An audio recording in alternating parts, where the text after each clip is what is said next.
ಇದು ಧ್ವನಿ ಇಲ್ಲದವರ ಧ್ವನಿ.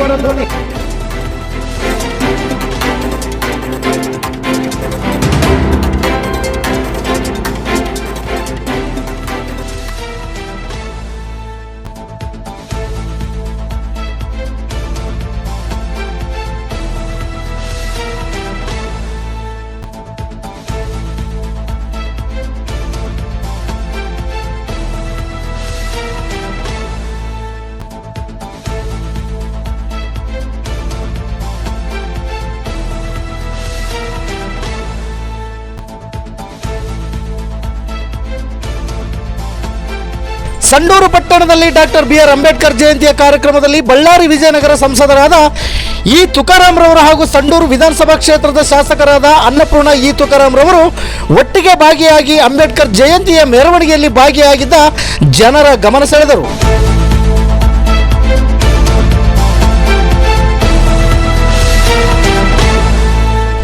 ವೀಕ್ಷಕರ, ಬಳ್ಳಾರಿ ಜಿಲ್ಲೆ ಸಂಡೂರು ಪಟ್ಟಣದಲ್ಲಿ ನಡೆದ ಡಾಕ್ಟರ್ BR ಅಂಬೇಡ್ಕರ್ ಅವರ ಜಯಂತ್ಯೋತ್ಸವದಲ್ಲಿ ಮನೆಯ ಶುಭ ಕಾರ್ಯವನ್ನು ಕೂಡ ಬದಿಗೊತ್ತಿ ಜಯಂತಿಯ ಮೆರವಣಿಗೆಯಲ್ಲಿ ಭಾಗವಹಿಸಿ ಜನರ ಗಮನ ಸೆಳೆದದ್ದು ನಿಜಕ್ಕೂ ವಿಶೇಷವಾಗಿತ್ತು.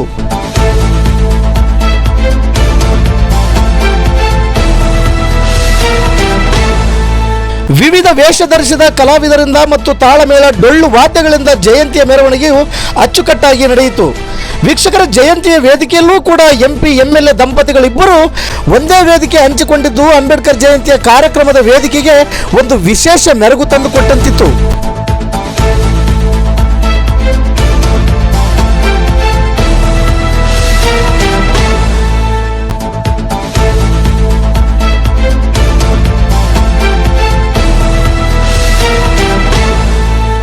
ಬಾಬಾ ಸಾಹೇಬ್ ಅಂಬೇಡ್ಕರ್ ಅವರು ಏನಿದ್ರು, ಅವರು ಏನು ಪಾರ್ಲಿಮೆಂಟ್ ಅಲ್ಲಿ ಏನ್ ಮಾತಾಡಿದ್ರು, ಜೊತೆಗೆ ಇಲ್ಲೇನು ಹಿರಿಯರಿದ್ರು ಅವರು ಮಾತಾಡಿ ಒಂದು ಶಾಸನ ರಚನೆಯನ್ನು ಮಾಡ್ಕೊಡೋದನ್ನು ಮಾಡಿದ್ರು. ಅವತ್ತಿನ ನಮ್ಮ ಹಿರಿಯರು ಎಲ್ಲರೂ ಸೇರಿ ಕೈ ಜೋಡಿಸಿ ಹಳ್ಳಿಗಳಿಗೆ ನಮ್ಗೆ ಇಂಥದ LG ಅವರೂರು ಇರ್ಬೋದು, KK ರಂಗನಾಥ್ ಅವ್ರು ಇರ್ಬೋದು, ಅನೇಕ ನಾಯಕರು ಅವರಿಗೆಲ್ಲ ಕೈ ಜೋಡಿಸಿ ತಾವೆಲ್ಲರೂ ಕೂಡ ಹಿಂಗ್ ಮಾಡ್ಬೇಕು. ಈಗ KH ಮುನಿಯಪ್ಪನವ್ರು ಇದ್ದಾರೆ, ಜೊತೆಗೆ ನಮ್ಮ ಪರಮೇಶ್ವರ್ ಸಾಹೇಬ್ ಇದ್ದಾರೆ, ಮಲ್ಲಿಕಾರ್ಜುನ್ ಖರ್ಗೆ ಸಾಹೇಬ್ ಇದ್ದಾರೆ.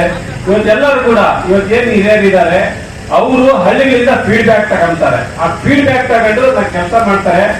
ನೀವೇ ಅಂಬೇಡ್ಕರ್ ಅನ್ಕೊಂಡು, ಬಾಬು ಜಗಜೀವನ್ ಅನ್ಕೊಂಡು, ಈಗ ನಾವೊಂದು ಮತ ಹಾಕಿರಿ, ನಾವು ಜನಪ್ರತಿನಿಧಿಗಳು ಅಷ್ಟೇ. ನಮಗೆ ನೀವು ಜವಾಬ್ದಾರಿ ಫಿಕ್ಸ್ ಮಾಡ್ಬೇಕು, ನೀವೇ ಅಲ್ಲಿ ಕೆಲಸ ಮಾಡ್ಬೇಕು. ಈಗ ನಾನೇನಂತೀನಿ ಗುಣ, ಈಗ ಒಂದೊಂದು 3-4 ಕುಟುಂಬಗಳು ಜೀವನ ಮಾಡ್ತಾ ಇದ್ದಾರೆ. ನೀವು ಕೊಡ್ರಿ, ಈ 2 ಎಕರೆ ಜಮೀನ್ ನೋಡಿದೀವಪ್ಪ, ನೀನ್ ಅದಕ್ಕೆ ನಮ್ ಲೇಔಟ್ ಮಾಡಿ ಮನೆ ಮಾಡ್ಕೊಡು ಅಂತೇಳಿ ನಿಮ್ ಕೆಲಸ ನೀವ್ ಮಾಡಿದ್ರೆ ನಮ್ ಕೆಲಸ ನಾವ್ ಮಾಡ್ಕೊಂಡಂತ ಮಾಡಿದಪ್ಪ ಅಂದ್ರೆ ಸರ್ವಜನಿಗೆ ಶಾಂತ ಮಾಡ್ತಕ್ಕಂಥ ಕೆಲಸ ನಮ್ಮ ತಾಲೂಕಿನಲ್ಲಿ ಮಾಡಬೇಕು ಅಂತೇಳಿ ಈ ಜನ್ಮದಿಂದ ತಮ್ಮಲ್ಲಿ ಕೈ ಮುಗಿದು ನಾನು ಪ್ರಾರ್ಥನೆಯನ್ನು ಮಾಡ್ಕೊಂತೇನೆ. ಇಲ್ಲಾಂದ್ರೆ ಆಗಲ್ಲ. ಇಲ್ಲಾಂದ್ರೆ ಹೋದ್ನಪ್ಪ ಅಂದ್ರೆ 5 ಎಕರೆ 5 ಲಕ್ಷ ರೂಪಾಯಿ 4 ಲಕ್ಷ ರೂಪಾಯಿ ನಮ್ದು ಹೆಂಗಂದ್ರೆ ಈಚಲ್ ಕುಡ್ದಾರೆ ಕುಂತ್ಕೊಂಡ್ರೆ ಎಣ್ಣ ಕೂಡ ಹೋಗಕ್ಕಾಗಲ್ಲ. ಕರೆಕ್ಟ್ ಆಗಿ ಹೇಳೋ. ಅದಕ್ಕೆ ನೀವೇ ಮಾಡಿದ್ರೆ ಅದು ಸೋಷಿಯಲ್ ಅಂದ್ರೆ ಸಾಮಾಜಿಕ ಒಂದು ಬದ್ಧತೆ ಇಟ್ಕೊಂಡು ಅದು ಸಾಮಾಜಿಕ ಕಳಕಳಿ ಅಂತ ಹೇಳ್ತಾರೆ. ದಯಮಾಡಿ ಎಲ್ಲೆಲ್ಲಿದೆ ಸರ್ವೆ ಮಾಡ್ಕೊಡ್ರಿ. ಇವತ್ತು KM ಕೂಡ ಮನೆಗಳು ಬಂದವೆ. 2ನೇ ಹಂತದಾಗ ಕೊಡ್ತಾರೆ ದೇವದಾಸ. ಪ್ರಾಮಾಣಿಕವಾಗಿ ನಿಮ್ ಕೆಲಸ ನೀವು ಮಾಡ್ರಿ, ನಮ್ ಕೆಲಸ ನಾವು ಮಾಡಿದ್ನಪ್ಪ ಅಂದ್ರೆ 2 ಹಳಿ ಇಟ್ಟಂಗೆ ಹೋಗಿ ನಮ್ ಗುರಿ ಏನಿದೆ, ಡೆಸ್ಟಿನೇಷನ್ ಇದೆ, ಮುಟ್ಲಿಕ್ಕೆ ಅವಕಾಶ ಇದೆ. ನಾವು ಇನ್ನೊಂದು ಅವತ್ತು ಮನೆಯಪ್ಪ ಕೂಡ ಹೋದ ಆ ಪ್ರಾಮಾಣಿಕವಾಗಿ ಈ ಕುಡಿಯೋ ನೀರು ಮಾಡಿದೀವಿ.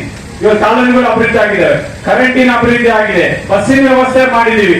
ಮೊನ್ನೆ ವಿಟ್ಲಾಪುರದಾಗ ನಮ್ಗೆ ನ್ಯಾಯಬೆಲ್ ಅಂಗಡಿ ಕೊಡಲ್ಲ ಅಂತ ಹೇಳಿ ರಸ್ತೆ ಹೇಳಿದ್ರು.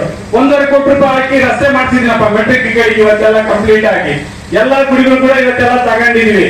ಒಂದು ಭಾವನಾತ್ಮಕ ಸಂಬಂಧ ಇರಬೇಕು ಅಂತ ಹೇಳಿ ಇವತ್ತು ಮುಖ್ಯವಾಗಿರ್ತಕ್ಕಂಥದ್ದು. ಇವತ್ತು ಆರೋಗ್ಯ ಫೆಸಿಲಿಟಿ ಕೂಡ ಇವತ್ತು ಹಳ್ಳಿಗಳಲ್ಲಿ ಚೆನ್ನಾಗಿದೆ. ಇವತ್ತೆಲ್ಲ ಕಂಪ್ಲೀಟ್ ಆಗಿ ಇವತ್ತು ಹಿಂಗಾಗಿ ಇವತ್ತು ಮನೆಗಳು ಬೇಕಾಗಿದೆ. ನನಗೆ ಕಳಕಳಿ ಇದೆ. ದಯಮಾಡಿ ನಾವಿಬ್ಬರು ಪ್ರಮಾಣ ಮಾಡಿ ಹೇಳುತ್ತೀವಿ, 100% ಒಂದು ಸೂರು ಕೊಡ್ತಕ್ಕಂಥ ಕೆಲಸ ನಾವಿಬ್ರು ನಾನು ಪಾರ್ಲಿಮೆಂಟ್ ಅಲ್ಲಿ ಮಾಡ್ತೀನಿ, ಅನ್ನಪೂರ್ಣ ಅವರು ವಿಧಾನಸಭೆಯಲ್ಲಿ ಮಾಡ್ತಾರೆ ಅಂತೇಳಿ ಈ ವೇದಿಕೆಯಲ್ಲಿ ನಾವು ಒಂದು ಒಂದು ಭರವಸೆಯನ್ನು ಕೊಡ್ತಾ ಇದ್ದೀವಿ. ಆದ್ರೆ ಎಲ್ಲರ ಕೈ ಕೆಲಸ. ಇವತ್ತು ಜಯಂತಿ ಆದ್ಮೇಲಪ್ಪ ಮತ್ತೆ ಜಯಂತಿ ಕಲಿತೀವಪ್ಪ ಎಲ್ಲರೂ ಕೂಡ, ಮತ್ತೆ ಆಮೇಲೆ ಕಲಿಯೋದೇ ಇಲ್ಲ. ಹೀಗಾಗಿ ದಯಮಾಡಿ ನಾವು ಇನ್ನೊಂದು ತಾಲೂಕಿಗೆ ಮಾಡಿದಾಗ ನಾವೆಲ್ಲರೂ ಕಲಿಯೋಣ ಒಗ್ಗಟ್ಟಾಗಿ ಮುಂದಿನ ದಿನಗಳಲ್ಲಿ. ಯಾಕಂದ್ರೆ ದಿನಗಳು ಹೆಂಗ್ ಹೋಗ್ತಾ ನಮಗೆ ಗೊತ್ತಿಲ್ಲ. ಇವತ್ತಿನ ದಿನ ಆ ದಿನಗಳನ್ನ ಸದ್ಬಳಕೆ ಮಾಡ್ಕೊಂಡು ಇಡೀ ಒಂದು ಹೈದರಾಬಾದ್ ಕರ್ನಾಟಕ ಮಾದರಿ ಆಗಂತ ಒಂದು ತಾಲೂಕನ್ನು ಖಂಡಿತವಾಗ್ಲೂ ಪ್ರಾಮಾಣಿಕವಾಗಿ ಮಾಡೋಣ. ವಿಶೇಷವಾಗಿ ನಮ್ಮ ಸಂಡೂರು ಟೌನ್ ನಲ್ಲಿ ಇವತ್ತು ನಿಮ್ಮೆಲ್ಲರ ಆಶೀರ್ವಾದದಿಂದ ನಾನು ಮಾಡಲಾಗೆ ಮಾಡ್ಬೇಕಂತ ಇದೀನಿ. ಕೆಲವೊಂದು ಅಬ್ಜೆಕ್ಷನ್ ಬಂತು ನನ್ನ ಪ್ರಕಾರ.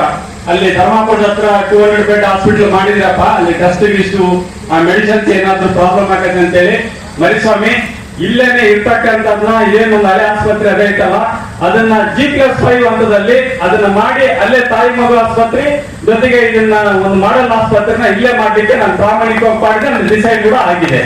ಇಲ್ಲೇ ಆಸ್ಪತ್ರೆ ಮಾಡ್ಬೇಕು ಅಂತೇಳಿ. ಆಮೇಲೆ ಎಲ್ಲರಿಗೂ ಒಂದು ಕಳಕಳಿ ಇದೆ. ಇವತ್ತು MLA MP ಅವರು ಅದು ಸೂಕ್ಷ್ಮ ಕೇಳಲಿಕ್ಕೆ ಇಷ್ಟಪಡ್ತಾ ಇದೀನಿ. ಇಡೀ ಹೈದರಾಬಾದ್ ಕರ್ನಾಟಕದಾಗೆ ನಮ್ದು ಏನು ಒಂದು ಇದೆಯಲ್ಲ ಬಸ್ ಸ್ಟ್ಯಾಂಡ್ ಇದೆಯಲ್ಲ ಅದನ್ನೆಲ್ಲ ಅದು ಜೊತೆಗೆ ಅದೊಂದು ಸರ್ಕಲ್ ಏನಿದೆ ಅಲ್ಲಿ ಹೇಳಕ್ ಹೋಗೋದಿಲ್ಲ. ಆದ್ರೆ ನಾನು ಯಾವತ್ತೂ ಕೂಡ ನಮ್ ಕೆಲಸ ಮಾತಾಡ್ಸಿದೀನಿ ನಾನು ಎಲ್ಲರೂ ಕೂಡ. ಅರ್ಥ ಆಯ್ತಾ ಇಲ್ಲ? ಮುಂದಿನ ದಿನಗಳಲ್ಲಿ ಅದು ಯಾಕಂದ್ರೆ 2 ವರ್ಷ ಆಯ್ತು ನಮಗೂ ಕೂಡ 2023 ಎಲೆಕ್ಷನ್ ಆದ್ಮೇಲೆ ನಮಗೂ ಮಂತ್ರಿ ತಪ್ಪು. ನನಗೆ ಮಂತ್ರಿ ಆಶ್ಚರ್ಯ ಆದ್ರೂ ಕೂಡ ಬಂದಾಗ ಒಳ್ಳೆ ಕೆಲಸ ಮಾಡ್ಬೇಕಂತಿತ್ತು. ಅಷ್ಟೊಳಗೆ ಮತ್ತೆ ನಮ್ಮ ಪಾಪದು ಮದ್ವೆ ಬಂತು, ಅದೆಲ್ಲ ಮದ್ವೆ ಬೀಜ ಆಯ್ತು. ಅದಾದ್ಮೇಲೆ MP ಎಲೆಕ್ಷನ್ ಬಂತು, ಅದಾದ್ಮೇಲೆ ಮತ್ತೆ ಬೈ ಎಲೆಕ್ಷನ್ ಬಂತು. ಯಾಕೆ ಕೆಲವೊಂದೆಲ್ಲ ಹಿಂಗೆ ಅಂತೇಳಿ 2 ವರ್ಷದ ದಿನ ನಾವ್ ಇದರಲ್ಲಿ ಬೀಜ ಆಗಿದ್ವಿ. ಪ್ರಾಮಾಣಿಕವಾಗಿ ಒಂದು ದಿನ ವೇಸ್ಟ್ ಮಾಡ್ದಂಗಪ್ಪ ಇಡೀ ಒಂದು ತಾಲೂಕಿನ ನಗರ ಸೇರಿದಂತೆ ಹಳ್ಳಿಗಳನ್ನ ಮುಂದಿನ ದಿನಗಳಲ್ಲಿ ಇಡೀ ಹೈದರಾಬಾದ್ ಕರ್ನಾಟಕದ ಮಾಡಲಾಗ್ತಕ್ಕಂಥದ್ದ ಅದನ್ನೇ ಕಂಪ್ಲೀಟ್ ಆಗಿ ಸೊಂದ್ರ ಸೆಂಟರ್ ನಾನು ಮಾಡ್ಕೊಡ್ತೀನಿ ಅಂತೇಳಿ ಭರವಸೆನ ನಾನು ಕೊಡ್ತಾ ಇದ್ದೀನಿ. ನಮ್ಮ ಪ್ರಭುದೇವರ ವಿರಕ್ತ ಮಠದ ಶ್ರೀಮನ್ ನಿರಂಜನ ಪ್ರಭು ಸ್ವಾಮೀಜಿಗಳ ಪಾದಾರವಿಂದಗಳಿಗೆ ನಮಿಸುತ್ತಾ ಮತ್ತು ವೇದಿಕೆ ಮೇಲೆ ಆಸೀನರಾಗಿರ್ತಕ್ಕಂಥ ಎಲ್ಲ ತಾಲೂಕು ಮಟ್ಟದ ಮತ್ತು ಜಿಲ್ಲಾ ಮಟ್ಟದ ಎಲ್ಲ ಹಿರಿಯ ಸರ್ಕಾರಿ ಅಧಿಕಾರಿಗಳು ಮತ್ತು ವೇದಿಕೆ ಮುಂಭಾಗದಲ್ಲಿ ಆಸೀನರಾಗಿರ್ತಕ್ಕಂಥ ನನ್ನ ಎಲ್ಲ ಭೀಮ ಪರಿವಾರದ ಸಹೋದರಿಯರು ಮತ್ತು ನಮ್ಮ ಅಖಂಡ ಬಳ್ಳಾರಿ ಮತ್ತು ವಿಜಯನಗರ ಜಿಲ್ಲೆಯ ಮಾನ್ಯ ಸಂಸದರಾದ ತುಕಾರಾಮ್ ಅವರು ಮತ್ತು ಪತ್ರಿಕಾ ಮಾಧ್ಯಮದವರಿಗೆ ಎಲ್ಲರಿಗೂ ಕೂಡ ಅಂಬೇಡ್ಕರ್ ಜಯಂತಿಯ ಮತ್ತು ಬಾಬು ಜಗಜ್ಜೀವನ್ ರಾಮ್ ಅವರ ಜಯಂತಿಯ ಆರ್ಥಿಕ ಶುಭಾಶಯಗಳನ್ನು ಕೋರ್ತಾ ಇದ್ದೀನಿ. ಹಾಗೆಯೇ ಇವತ್ತು ನಾವು ಆಚರಿಸ್ತಕ್ಕಂಥ ಈ ಅಂಬೇಡ್ಕರ್ ಅವರ ಜಯಂತಿ ಒಂದು ದಿನಕ್ಕೆ ಸೀಮಿತವಾಗಿದೆ. ಇದು ನಿತ್ಯ ಕೂಡ ನಮ್ಮ ಜೀವನದಲ್ಲಿ ಆಗಿರ್ತಕ್ಕಂಥದ್ದು. ಹಾಗೆ ಸಮಾಜದಲ್ಲಿ ಜಾತಿ ವ್ಯವಸ್ಥೆಯಿಂದ ಅಸಮತೋಲನವನ್ನು ನಿವಾರಿಸಿ ಎಲ್ಲರಿಗೂ ಸಮಾನವಾದ ಬದುಕುವ ಹಕ್ಕನ್ನು ಕೊಟ್ಟಂತ, ಸಮಾನವಾದ ಒಂದು ಜೀವಿಸ್ತಕ್ಕಂಥ ಒಂದು ಅವಕಾಶಗಳನ್ನು ಒದಗಿಸಿಕೊಟ್ಟಂತ, ಅದಕ್ಕೋಸ್ಕರ ಸಾಕಷ್ಟು ಹೋರಾಟಗಳನ್ನು ಮಾಡಿದಂತ ಒಬ್ಬ ಸಮಾಜ ಚಿಂತಕ ಮತ್ತು ಎಲ್ಲ ಜನರ ಒಂದು ಹಿತವನ್ನು ಕಾಯ್ತಕ್ಕಂಥ ಒಂದು ಇವತ್ತು ನಮ್ಮ ಇಡೀ ಪ್ರಪಂಚಕ್ಕೆ ಅತ್ಯಂತ ಶ್ರೇಷ್ಠವಾದ ಒಂದು ಸಂವಿಧಾನವನ್ನು ರಚನೆ ಮಾಡಿರ್ತಕ್ಕಂಥ ಅಂಬೇಡ್ಕರ್ ಅವರು ಇವತ್ತಿಗೂ ಕೂಡ ನಮ್ಗೆಲ್ಲರಿಗೂ ಪ್ರಸ್ತುತರಾಗ್ತಾರೆ. ಅವತ್ತಿನ ದಿನಗಳಲ್ಲಿ ಏನು ಜನ ಒಂದು ಅಸಮತೋಲನದಿಂದ ತುಂಬಾ ನೊಂದುಕೊಂಡಿದ್ರು, ಕತ್ತಲೆಯಲ್ಲಿ ಬದುಕ್ತಕ್ಕಂಥ ಶೋಷಿತ ಸಮುದಾಯದವ್ರನ್ನ ಬೆಳಕಿಗೆ ತಂದು ಅವರಿಗೆ ಹೆಚ್ಚಿನ ಒಂದು ವಿದ್ಯಾಭ್ಯಾಸ ಸಮಾಜದಲ್ಲಿ ಎಲ್ಲ ಒಂದು ವ್ಯವಸ್ಥೆಯಲ್ಲಿ ಅವರಿಗೂ ಕೂಡ ಸರಿಸಮಾನವಾದ ಒಂದು ಹಕ್ಕುಗಳನ್ನು ಒದಗಿಸೋದಕ್ಕೆ ಅವರು ಮಾಡಿದಂತ ಹೋರಾಟ ಏನಿದೆ ಅದು ಇವತ್ತಿನ ಎಲ್ಲ ನಮ್ಮ ಯುವ ಜನಾಂಗಕ್ಕೆ ಮಾದರಿ ಆಗ್ಬೇಕು. ಇವತ್ತು ಬರೀ ದುಶ್ಚಟಗಳಿಗೆ ಬಲಿಯಾಗಿ ಬರೀ ಆಡಂಬರ ಜೀವನಕ್ಕೆ ಒಳಗಾಗಿದ್ದಂತ ನಮ್ಮ ಯುವ ಸಮಾಜ ನಮ್ಮ ದೇಶದ ಒಂದು ಒಳತಿಗಾಗಿ ನಾವು ಏನ್ ಮಾಡ್ಬೋದು, ದೇಶ ಸೇವೆಗೋಸ್ಕರ ದೇಶ ಪ್ರೇಮವನ್ನು ಹೆಚ್ಚಿಗೆ ಬೆಳೆಸ್ಕೋಬೇಕಾಗಿದೆ. ಹಾಗೇನೆ ಅವರು ಕೊಟ್ಟಂತ ಕರೆ ಏನಿತ್ತು, ಮೊದಲು ಶಿಕ್ಷಣ ಸಂಘಟನೆ ಮತ್ತು ಹೋರಾಟ, ಶಿಕ್ಷಣ ಮತ್ತು ಸಂಘಟನೆ ಅಂತಕ್ಕಂಥದ್ದು ಇವತ್ತಿಗೂ ಕೂಡ ನಾವೆಲ್ಲರೂ ಜೀವಂತವಾಗಿರ್ಬೇಕಾದಂತ ಒಂದು ಎಲ್ಲರ ಮೇಲೆ ಒಂದು ದೊಡ್ಡ ನೈತಿಕ ಜವಾಬ್ದಾರಿ ಇದೆ. ಇವತ್ತಿಗೂ ನಾನು ಸಾಕಷ್ಟು ಕಡೆ ಹಳ್ಳಿಗಳಲ್ಲಿ ಚುನಾವಣಾ ಪ್ರಚಾರಕ್ಕೆ ಅಥವಾ ಬೇರೆ ಬೇರೆ ಕಾರ್ಯಕ್ರಮಗಳಿಗೆ ಹೋದಾಗ ಕೂಡ ಇವತ್ತಿಗೂ ಜನ ನಮ್ಮ ಗುಡಿ ಗುಂಡಾರಗಳಿಗೆ ಕೊಟ್ಟಂತ ಒಂದು ಪ್ರಾಮುಖ್ಯತೆಯನ್ನ ನಮ್ಮ ಮಕ್ಕಳ ಶಿಕ್ಷಣ ಕೊಡ್ತಾ ಇಲ್ಲ. ಅದು ನನಗೆ ತುಂಬಾ ನೋವಿನ ಸಂಗತಿ. ನಾನು ಅದನ್ನೇ ಹೇಳ್ತೀನಿ, ಅಂಬೇಡ್ಕರ್ ಅವರು ಏನ್ ಹೇಳಿದ್ರು, ದೇವರ ಗಂಟೆ ಒಂದು ಊರಿನಲ್ಲಿ ಗುಡಿಯ ಗಂಟೆ ಬಾರಿಸೋದಕ್ಕಿಂತ ಶಾಲೆ ಗಂಟೆ ಮೊಳಗ್ಲಿ ಅಂತಕ್ಕಂಥದ್ದು. ಆದ್ರೆ ಇವತ್ತು ನಾವೆಲ್ಲರೂ ಮೊದಲು ನಮ್ಮ ಮಕ್ಕಳ ಒಂದು ಶಿಕ್ಷಣಕ್ಕೋಸ್ಕರ ಹೆಚ್ಚಿನ ಒತ್ತು ಕೊಡಬೇಕು. ಇನ್ನು ಮಕ್ಕಳು ಕೂಡ ಹೆಚ್ಚಿನ ವಿದ್ಯಾವಂತರಾಗಿ ಸಮಾಜದ ಎಲ್ಲ ಸ್ತರಗಳಲ್ಲಿ ಅವರು ನಮ್ಮ ತಾಲೂಕಿನ ಎಲ್ಲ ಮಕ್ಕಳು ಕೆಲಸ ಮಾಡುವಂತಾಗಲಿ, ಉನ್ನತ ಮಟ್ಟದ ಒಂದು ಅಧಿಕಾರಿಗಳಾಗಿ ಕೆಲಸ ಮಾಡುವಂತ ಒಂದು ಕನಸನ್ನು ನಾನು ಮತ್ತು ಮಾನ್ಯ ಸಂಸದರು ಇಬ್ಬರು ಕಾಣ್ತಾ ಇದ್ವಿ. ಅದಕ್ಕೆ ಯಾರಾದ್ರೂ ದೇವಸ್ಥಾನದ ಉದ್ಘಾಟನೆ ಅಂತೇಳಿ ಬಂದ್ರೆ ಸಂಸದರು ಅದನ್ನೇ ಹೇಳ್ತಿರ್ತಾರೆ, ಮೊದಲು ಶಾಲೆಯನ್ನು ಮಾಡ್ರಿ ನೀವು, ನನ್ನ ಜೊತೆಗೆ ಜಗಳ ಮಾಡ್ರಿ ನೀವು, ನಮ್ಮ ಶಾಲೆಗೆ ನೀವು ವ್ಯವಸ್ಥೆ ಮಾಡ್ಕೊಡ್ರಿ, ಅದಕ್ಕೆ ಏನ್ ಬೇಕಾದಂತ ಪರಿಕರಗಳನ್ನು ಕೊಡಿಸ್ರಿ, ಅಥವಾ ಶಾಲಾ ಶಿಕ್ಷಕರ ಕೊರತೆ ಇದೆ ಅಂದ್ರೆ ಅದ್ರ ಬಗ್ಗೆ ನನ್ನ ಹತ್ರ ನೀವು ಜಗಳ ಮಾಡಿದ್ರೆ ನನಗೆ ಬಹಳ ಸಂತೋಷ ಆಗ್ತದೆ. ಆದ್ರೆ ನೀವು ಇನ್ನೂವರೆಗೂ ಬರೀ ದೇವಸ್ಥಾನಗಳ ಅಭಿವೃದ್ಧಿ ಅಂತ ಹೇಳಿ ಬರ್ತಾ ಇದ್ರಿ, ಯಾವತ್ತು ನೀವು ಬದಲಾಗ್ತೀರಿ ಅಂತೇಳಿ ನಮ್ಮ ಸಂಸದರು ಯಾವಾಗ್ಲೂ ಜನರಿಗೆ ಬೈತಾ ಇರ್ತಾರೆ.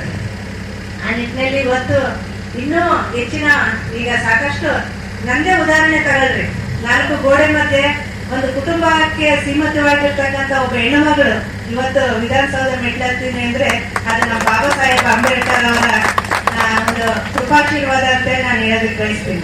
ಇವತ್ತು ಸಾಕಷ್ಟು ಬಡ ಕುಟುಂಬದ ಹೆಣ್ಮಕ್ಳು ಉತ್ತಮ ವಿದ್ಯಾಭ್ಯಾಸವನ್ನು ಗಳಿಸಿ ಉನ್ನತ ಒಂದು ಸ್ಥಾನಮಾನಗಳನ್ನು ಇವತ್ತು ಪಡೆದಿದ್ದಾರೆ ಅಂತಂದ್ರೆ ಅವರೆಲ್ಲ ಗಳಿಗೆ ಇವತ್ತು ಬಲ ಬಂದಿದೆ ಅಂತಂದ್ರೆ ಅದಕ್ಕೆ ನಮ್ಮ ಮಾನ್ಯ ಅಂಬೇಡ್ಕರ್ ಅವರ ಕಾರಣ ಅಂತೇಳಿ ಹೇಳೋದಕ್ಕೆ ಬಯಸ್ತೀನಿ. ಇಷ್ಟೆಲ್ಲ ನಮ್ಗೆ ಅವಕಾಶಗಳನ್ನ ಕೊಟ್ಟಂತ ಅಂಬೇಡ್ಕರ್ ಅವರ ಒಂದು ಜೀವನ ಚರಿತ್ರೆ ನಮ್ಗೆ ಇವತ್ತು ಅತ್ಯಂತ ಸುತ್ತಾರ ಅಂತೇಳಿ ನಾನು ಹೇಳೋದಕ್ಕೆ ಬಯಸ್ತೀನಿ. ನಾವು ದಿನನಿತ್ಯ ಬದುಕಿನಲ್ಲಿ ಒಂದು ದಿನ ನಾವು ಏನೋ ಆಚರಣೆ ಮಾಡಿ ಆಮೇಲೆ ಆಶಯಗಳಿದ್ವು, ಆ ಆಶಯಗಳನ್ನ ಮರೆತು ನಾವು ಸುಮ್ಮನೆ ಜನಸಾಮಾನ್ಯರ ತರ ವರ್ತನೆ ಮಾಡೋದು ಬೇಡ. ದಿನನಿತ್ಯ ಅವರ ಏನು ಆಶಯಗಳಿದ್ವು ಅದು ನಮ್ಮ ಜೀವನದ ಆಚರಣೆಯಲ್ಲಿ ಇರಲಿ ಅಂತೇಳಿ ನಾನು ಹೇಳೋದಕ್ಕೆ ಬಯಸ್ತೀನಿ. ಹಾಗೇನೆ ಇವತ್ತು ನಮ್ಮ ಕುಟುಂಬದಲ್ಲಿ ಒಂದು ಕಾರ್ಯಕ್ರಮ ಇರೋದ್ರಿಂದ ನಾನು ಹೆಚ್ಚಿಗೆ ತಮ್ಮ ಜೊತೆಗೆ ಸಮಯ ಕಳೆಯೋದಕ್ಕಾಗಲಿಲ್ಲ. ಮುಂದಿನ ವರ್ಷ ಇನ್ನೂ ಹೆಚ್ಚಿಗೆ ತಮ್ಮೆಲ್ಲರ ನಮ್ಮ ಭೀಮ ಪರಿವಾರದ ಅಣ್ಣ ತಮ್ಮಂದಿರು ಮತ್ತೆ ಎಲ್ಲರ ಜೊತೆಗೂ ಇನ್ನೂ ಹೆಚ್ಚಿನ ಸಮಯವನ್ನು ಕಳೆದು ತಮ್ಮೆಲ್ಲರ ಜೊತೆಗೆ ನಾನು ಇನ್ನೂ ಒಂದು ಅವಕಾಶವನ್ನು ಕೊಡ್ರಿ ನನಗೆ ಮತ್ತೊಂದ್ಸಲ ಅಂತೇಳಿ ನಾನು ಕೇಳ್ತೀನಿ. ಹಾಗೇನೆ ನಮ್ಮ ಸಂಸದರು ಕೂಡ ಬೆಳಿಗ್ಗೆಯಿಂದ ಕೂಡ ನನಗೆ ಅದೇ ಮಾತು ಹೇಳ್ತಿದ್ರು. ಇವತ್ತು ನಾವಿಬ್ಬರು ಒಂದು ಸಾಮಾನ್ಯ ವರ್ಗದ ಕುಟುಂಬದಿಂದ ಬಂದು ಇವತ್ತು ನಾನು ಡೆಲ್ಲಿಗೆ ಹೋಗಿರ್ಬೋದು ಸಂಸದನಾಗಿ, ನೀನು ಇದಕ್ಕೆ ವಿಧಾನಸಭೆಗೆ ಮೆಟ್ಲುಗತ್ತಿದ್ವಿ ಅಂತಂದ್ರೆ ನಾವು ಯಾವಾಗಲೂ ದಿನ ಬೆಳಗಾದ್ರೆ ಬಾಬಾ ಸಾಹೇಬರನ್ನ ನಾವು ನಿತ್ಯ ಸ್ಮರಣೆ ಮಾಡಬೇಕು. ಅಂತ ಒಂದು ಕೆಲಸವನ್ನು, ಅಂತ ಒಂದು ಶಕ್ತಿಯನ್ನು ನಮಗೆ ಬಾಬಾ ಸಾಹೇಬ್ ಅವರು ಕೊಟ್ಟಿದ್ದಾರೆ ಅಂತೇಳಿ ಆ ಮೂಲಕ ನಾವಿವತ್ತು ನಮ್ಮ ಬಾಬಾ ಸಾಹೇಬರಿಗೆ ಒಂದು ಗೌರವ ಸಮರ್ಪಣೆ ಮೂಲಕ ನಾವಿಬ್ರು ಕೂಡ ಬೆಳಗ್ಗೆ ನಿಮ್ಮ ಒಂದು ಮೆರವಣಿಗೆಯಲ್ಲಿ ಭಾಗಿಯಾಗಿದ್ವಿ. ಈಗ ಸ್ವಲ್ಪ ಸಮಯ ಆದ್ರೂ ನಿಮ್ ಜೊತೆಗೆ ಕಾಲ ಕಳಿಬೇಕಂತಂದೇಳಿ ನಮ್ಮ ಮನೆಯಲ್ಲಿ ಇರ್ತಕ್ಕಂಥ ಕಾರ್ಯಕ್ರಮವನ್ನು ಬಿಟ್ಟು ತಮ್ಮ ಜೊತೆಗೆ ಬಂದು ಸ್ವಲ್ಪ ಸಮಯ ಕಳೆಯೋದಕ್ಕೆ ತಾವೆಲ್ಲರೂ ನಮ್ಗೆ ಅವಕಾಶ ಮಾಡಿಕೊಟ್ಟಿದ್ದೀರಿ.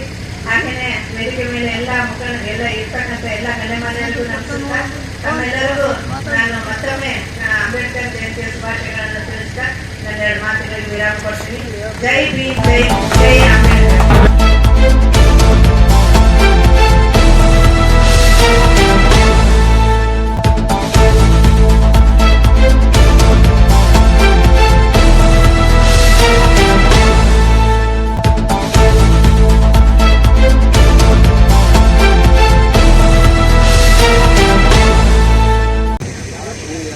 ಡಾಕ್ಟರ್ BR ಅಂಬೇಡ್ಕರ್ ಅವರ 134ನೇ ಜಯಂತ್ಯೋತ್ಸವ ಹಾಗೂ ಹೆಚ್ಚಿನ ಕ್ರಾಂತಿಯ ಅಧಿಕಾರಗಳಿಂದ ಪ್ರಸಿದ್ಧರಾದಂಥ ಬಾಬು ಜಗಜೀವನ್ ರಾಮರವರ 118ನೆಯ ಜನ್ಮದಿನೋತ್ಸವದ ಈ ಸಂದರ್ಭದಲ್ಲಿ ಈ ಕಾರ್ಯಕ್ರಮದ ಅಧ್ಯಕ್ಷತೆಯನ್ನು ವಹಿಸಿದಂಥ ಕೊಂಡೂರು ತಾಲೂಕಿನ ದಂಡಾಧಿಕಾರಿಗಳು, ರಾಷ್ಟ್ರೀಯ ಹಬ್ಬದ ಅಧ್ಯಕ್ಷರು ಆದಂಥ ಮಾನ್ಯ ಶ್ರೀ ಅನಿಲ್ ಕುಮಾರ್ ಅವರೇ, ಈ ಕಾರ್ಯಕ್ರಮದಲ್ಲಿ ಭಾಗವಹಿಸಿದಂಥ ಎಲ್ಲ ಮಹನೀಯರ ತಾಯಿಂದರೆ ನಿಮಗೆಲ್ಲ ಶರಣಾರ್ಥಿಗಳು.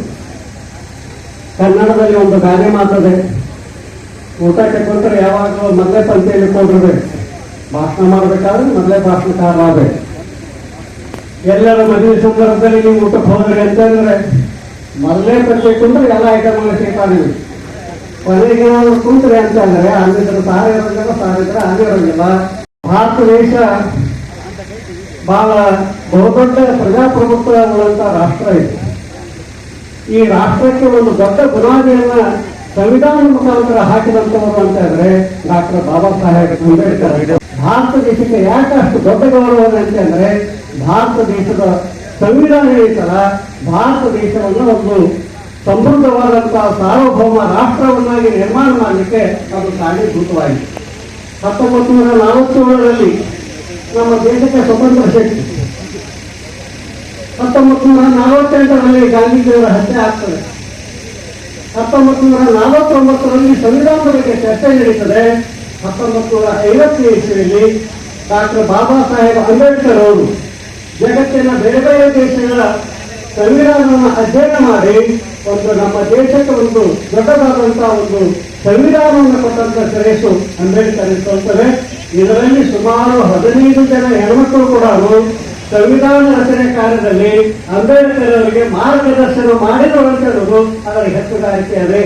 ಯಾಕಂದ್ರೆ 12ನೇ ಶತಮಾನದಲ್ಲಿ ಬಸವಾದಿ ಶರಣರ ಕಾಲದಲ್ಲಿ ಸುಮಾರು 33 ಜನ ವಚನಕಾರ್ತಿಯರು ವಚನವನ್ನು ರಚನೆ ಮಾಡಿದರು. ಅದರಲ್ಲಿ ಮಹಿಳೆಯರ ಪಾತ್ರ ದೊಡ್ಡದೈತೆ ಅಂತ ನಾವೇ ಕೇಳಿದ್ವಿ. ಆದರೆ ನಮ್ಮ ದೇಶದ ಸಂವಿಧಾನ ರಚನೆಯಲ್ಲಿ ಕೂಡ ಮಹಿಳೆಯರ ಪಾತ್ರ ಐತೆ ಅಂತ ಇವತ್ತು ನಾವು ಅರ್ಥ ಮಾಡ್ಕೋಬೇಕು. ಇಂಥ ಭಾರತ ದೇಶದ ಸಂವಿಧಾನ ಅದರಲ್ಲಿ ಏನಿದೆ ಅಂತಂದ್ರೆ ಭವಿಷ್ಯತ್ತಿನಲ್ಲಿ ಭಾರತ ದೇಶ ಯಾವ ರೀತಿ ಬೆಳಗಬೇಕು ಅಂತ ಅನ್ನುವಂತ ವಿಚಾರವನ್ನ ನಾವು ಭಾರತ ದೇಶದ ಸಂವಿಧಾನದಲ್ಲಿ ನಾವು ನೋಡ್ತೇವೆ. ಇದಕ್ಕಿಂತ ಪೂರ್ವದಲ್ಲಿ ನಮ್ಮ ದೇಶದ ಸ್ಥಿತಿ ಏನಿತ್ತು ಅಂತ ಅನ್ನೋದನ್ನೇ ಒಂದೇ ಒಂದು ದೃಷ್ಟಾಂತ ಮುಖಾಂತರ ಹೇಳ್ತೇನೆ ನಿಮಗೆ. ಒಂದು ಮಹಡಿ ಮನೆಯನ್ನು ನೀವು ಕಟ್ಟಿರ್ತೀರಿ. ಮಹಡಿ ಮನೆಯನ್ನ ಕಟ್ಟಬೇಕಾದ್ರೆ ಕೆಳಗಿನ ಪೋಷಣೆ ಇರ್ತದೆ ಮತ್ತು ಮಹಡಿಯಲ್ಲಿ ಮೇಲಿನ ಕೋಣೆಗಳಿರ್ತವೆ. ಈ ಮಹಡಿ ಮೇಲೆ ಹತ್ತಬೇಕಾಗಿತ್ತು ಅಂತ ಹೇಳಿದ್ರೆ ಮೆಟ್ಟಗಳ ಮುಖಾಂತರವಾಗಿ ಹತ್ತಬೇಕಾಗ್ತದೆ. ಮೆಟ್ಟಲುಗಳೇ ಇರಲಿಲ್ಲ ಅಂತ ಹೇಳಿದ್ರೆ ಮೇಲಿನವರು ಮೇಲೆ ಇರ್ತಾರೆ, ಕೆಳಗಿನವರು ಕೆಳಗಿರ್ತಾರೆ. ಹೀಗೆ ದೇಶದ ಹಿಂದಿನ ಇತಿಹಾಸದಲ್ಲಿ ಶ್ರೀಮಂತರಾದಂಥವರು ಮೇಲ್ವರ್ಗದವರು ಮೇಲ್ವರ್ಗದವರಾಗಿ ಉಳಿದ್ರು, ತಳ ಸಮುದಾಯದವರಾಗಿ ಉಳಿದಿದ್ರು. ತಳ ಸಮುದಾಯದವರು ಮೇಲ್ಮಟ್ಟಕ್ಕೆ ಹೋಗಲಿಕ್ಕೆ ಅವರಿಗೆ ಯಾವುದೇ ಸಾಧನಗಳು ಇದ್ದಿದ್ದಿಲ್ಲ.